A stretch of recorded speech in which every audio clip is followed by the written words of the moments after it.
Welcome to you all to our channel. आज हम 10th class के इंग्लिश लिटरेचर की first poem dust of snow को detail में डिस्कस करेंगे। इससे पहले कि हम पोएम स्टार्ट करें, मैं आप सबसे रिक्वेस्ट करना चाहूँगा कि हमारे चैनल को ज़रूर सब्सक्राइब करें ताकि आप फ्यूचर में आने वाली सभी इन्फॉर्मेटिव वीडियोज़ को ध्यान से देख सकें। सबसे पहले हम ये डिस्कस करते हैं कि पोइट्री के बेस पे किस प्रकार के क्वेश्चंस एग्ज़ाम में आते हैं।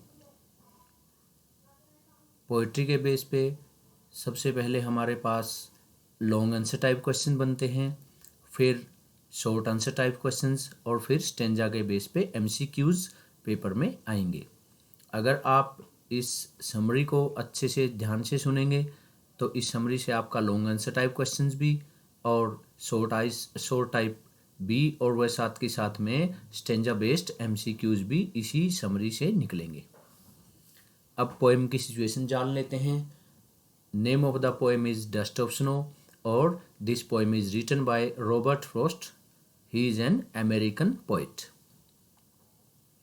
इस पोएम में हमें दिखाया गया है कि किस प्रकार एक हेमलॉक ट्री है और हेमलॉक ट्री के ऊपर एक क्रो बैठा हुआ है और सीजन है स्नो का और पोइट उस पेड़ के नीचे खड़ा हुआ है।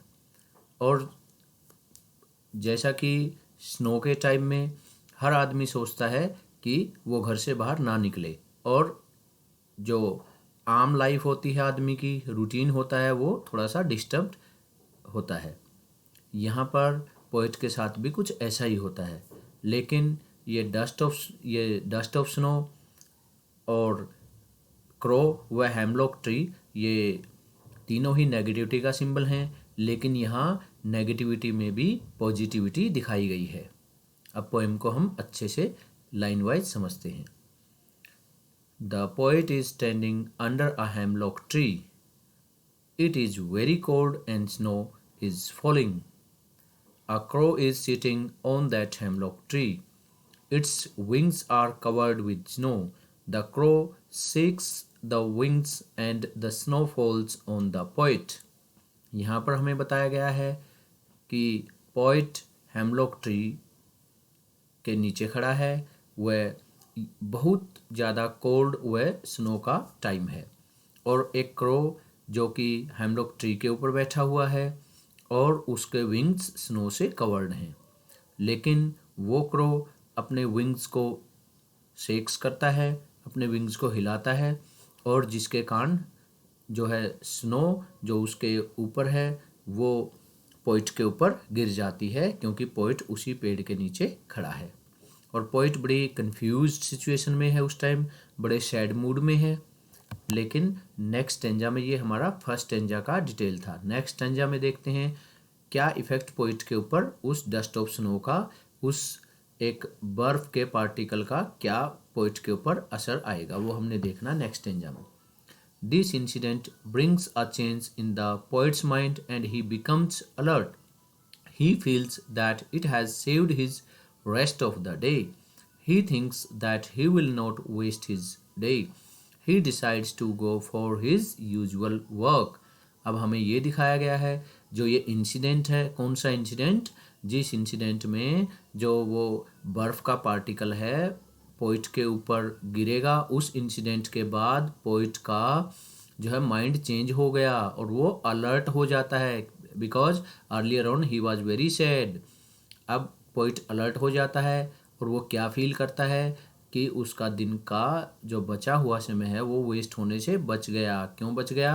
क्योंकि पोइट ने ये डिसाइड किया कि अब वो अपने काम के लिए जाएगा जहाँ पर भी पोइट को जाना होता है, और वो ये सोचता है कि अब उसका समय वेस्ट नहीं होएगा और इसीलिए वो अपने यूजुअल वर्क के लिए निकलने की वहाँ से तैयारी करता है। पोइट यहाँ ये मैसेज कन्वे करना चाहता है कि नेगेटिविटी के अंदर भी पॉजिटिविटी छिपी होती है। क्यों? क्योंकि हेमलॉक ट्री जो कि एक पॉइजनस ट्री होता है, वह क्रो हम सभी जानते हैं वो भी एक नेगेटिविटी का सिंबल होता है। ये दोनों नेगेटिविटी का सिंबल हैं, लेकिन ये पोइट के लिए हैप्पीनेस लेकर आए हैं। अब हम अच्छे से अगर एमसीक्यूज़ को डिस्कस करेंगे तो हमारे जो स्टेंजा बेस्ड क्वेश्चन आएंगे एग्ज़ाम में वो भी क्लियर होंगे और साथ के साथ में जो आगे दी हुई समरी जो हमने अभी डिस्कस की है, अगर 5 मार्कर्स आए तो वो समरी से क्लियर होगा। वह साथ के साथ शॉर्ट आंसर टाइप क्वेश्चंस भी इसी समरी से क्लियर होंगे, क्योंकि इस पोएम में हमारे मेनली 2 स्टेंजाज बनते हैं और दोनों स्टेंजाज के ऊपर बेस्ड हमने 2 अलग अलग पैराग्राफ्स अच्छे से डिस्कस किए। Now let's come to first MCQ। Who is the poet of the poem dust of snow. जैसा कि हमने देखा पोएट इस पोएम के रॉबर्ट फ्रॉस्ट हैं, शुरू में ही हमने पहली स्लाइड में ही ये देखा था। तो यहाँ पर William Blake, PB शेले, W Yeats व रॉबर्ट फ्रॉस्ट ऑप्शन बनते हैं, लेकिन option C is the correct answer. Next, in what mood was the poet earlier. Poet happy था, सैड था, गुड था, एक्साइटेड था।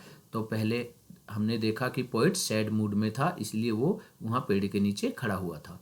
तो B will be the correct answer. Third पे आते हैं हम। Who shook down the dust of snow on the poet. कि पोएट के ऊपर डस्ट ऑफ स्नो कौन सूक डाउन करता है? Parrot, crow, bat, Dove. तो इस पोएम में हमें क्रो मेंशन किया गया है, तो इसीलिए option B will be the correct option, crow. Question number 4th, what was the effect of dust और स्नो ऑन द पोएट। क्या इफेक्ट पड़ता है? उसका लक चेंज हो जाता है, उसका मूड चेंज हो जाता है, उसका पाथ चेंज होता है, none of these. Option B is the correct answer, changed his mood. क्योंकि पोइट का मूड चेंज हो गया था, इसलिए पोइट ने डिसाइड किया कि वो अब आगे अपने काम के लिए निकलेगा। Question number 5th, the poet was standing under dash tree. कौन से ट्री के नीचे पोइट खड़े थे? ओक था, पाइन था, हेमलॉक था, बुश था। तो यहाँ पर हमने देखा पोएम में हमें हेमलॉक ट्री का जिक्र किया गया, इसलिए option C is the correct answer. 6th, how did the crow change poet's mood. कैसे चेंज किया क्रो ने पोइट के मूड को? By shaking down the dust of snow on him, by flying into the sky, C option by sitting silently, और D option none of these. तो यहाँ पर A is the correct answer. क्यों? क्योंकि crow ने poet के ऊपर क्या किया था? वो शेक डाउन कर दिया था डस्ट ऑफ स्नो, इसलिए पोइट का मूड चेंज हो गया था। Question number 7th, the dust of snow stands for. Dust of snow किसके लिए स्टैंड हुआ है? Fine particle of snow, nature's gift, cool weather, none of these. ये फाइन पार्टिकल ऑफ स्नो है, बर्फ का एक टुकड़ा है। Question number 8th, what are the 2 negative creatures that Frost use as carriers of positivism। तो यहाँ पर 2 नेगेटिव क्रिएचर्स कौन कौन से हैं? जैसा कि हमने पोएम में भी देखा था, हेमलॉक ट्री व क्रो ही नेगेटिव क्रिएचर्स हैं। तो option D will be the correct answer, hemlock tree and crow. 9th, what was saved for the poet। Poet के लिए क्या सेव हुआ था? Crow, snow, tree, some part of the day. तो उसका some part of the day मतलब जो दिन का समय था कुछ खराब हो चुका था, क्योंकि वहाँ खड़ा था पोइट पेड़ के नीचे, और जैसे ही डस्ट ऑफ स्नो गिरा तो पोइट अलर्ट हो गया। पोइट ने डिसाइड किया कि अब यहाँ से चलना चाहिए और अपना यूजुअल जो वर्क है वो करना चाहिए। तो D will be the correct answer. Question number 10th, a hemlock tree is a dash plant. कैसा प्लांट है? हमने देखा था ये पॉइजनस प्लांट होता है हेमलॉक ट्री। तो C will be the correct answer. Now move to question number 11th, the poet says of a day I had rued। What is the meaning of rued। rued का meaning हमने देखना है, ruined, held in regret, conquered, despair। तो यहाँ पर rued का meaning held in regret, regret का मतलब होता है पश्चाताप। अब सबसे इंपॉर्टेंट क्वेश्चन की तरफ मूव करते हैं। Question number 12th, what is the rhyming scheme of the poem. इस पोएम की हमने राइमिंग स्कीम जाननी है। इस पोएम की राइमिंग स्कीम BABACDCD ABCABCCD या ऑप्शन 3rd या ऑप्शन 4th। तो यहाँ पर पोएम की राइमिंग स्कीम होएगी C ABABCDCD। अब हमने ये जानना है कि ABCDCD राइमिंग स्कीम क्यों हुई। जैसा कि हमने पोएम में देखा, पहली लाइन का जो लास्ट वर्ड था वो क्रो था, और दूसरी लाइन का लास्ट वर्ड मी था, तीसरी लाइन का लास्ट वर्ड स्नो था, 4th लाइन का लास्ट वर्ड भी अपना ट्री था। तो यहाँ पर क्रो को A मानेंगे, और क्रो और मी आपस में राइम नहीं करते हैं, इसलिए मी को हम क्या मानेंगे? बी मानेंगे, और क्रो और स्नो क्या हैं, वो मैच करते हैं, तो इसलिए पहले वाला वर्ड ए माना गया, तीसरे वाला भी ए माना गया और दूसरे वाला बी माना गया, और मी और ट्री दोनों मैच करते हैं, तो इसीलिए सेकंड और फोर्थ को हम बी बी मानेंगे। तो राइमिंग स्कीम हुआ ए बी।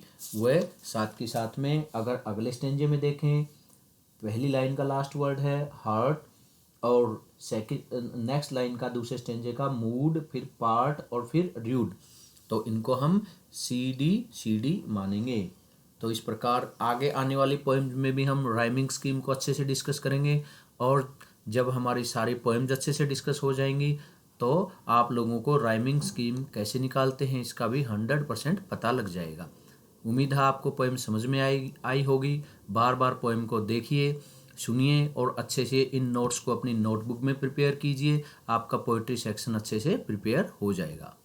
थैंक्स।